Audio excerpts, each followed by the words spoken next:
Welcome to Oath&Ink Academy. A permanent change of station move brings a long list of tasks, and notarized paperwork often gets pushed to the very last minute. This lesson walks you through the documents most military families need before a PCS move, common mistakes to avoid, and exactly when to get everything notarized. By the end, you'll have a clear, repeatable checklist to use for every future move. Let's get started. Let's break this down.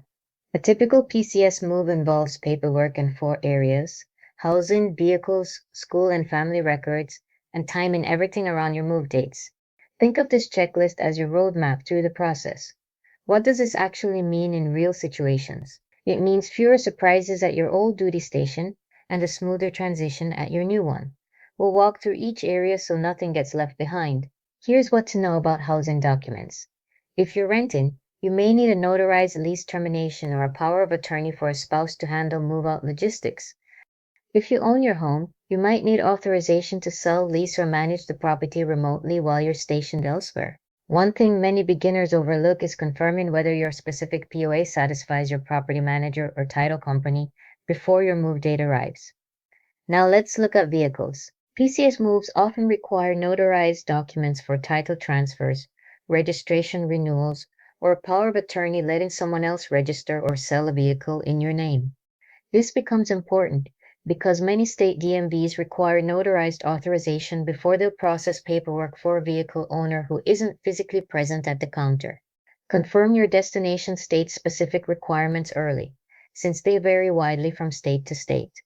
Another important point: school and family records need attention too.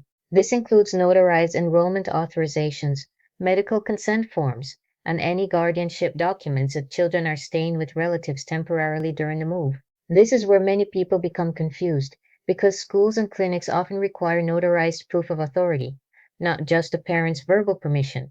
Get these documents ready well before your report date at the new duty station arrives. Here's where it can get confusing.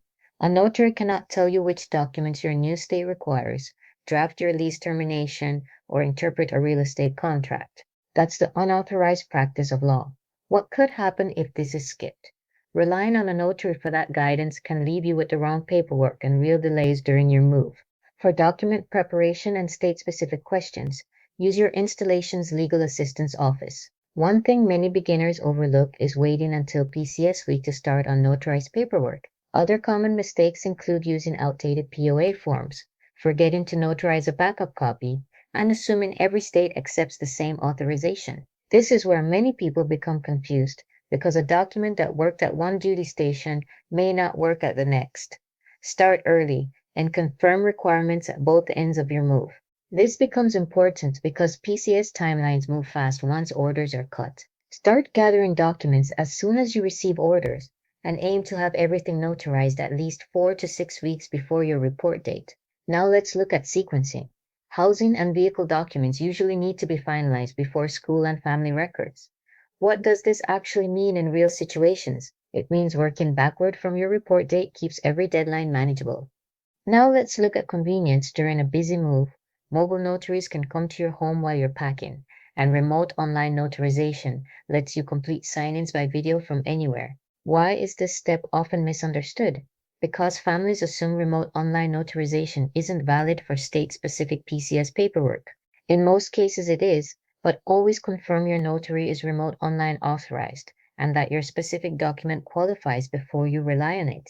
Let's recap. A smooth PCS starts with housing, vehicle, and family documents notarized well ahead of your move, clear awareness of the UPL boundary, and realistic timing built backward from your report date.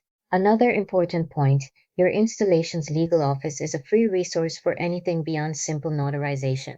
What does this actually mean in real situations? It means one less stressful surprise during an already demanding move.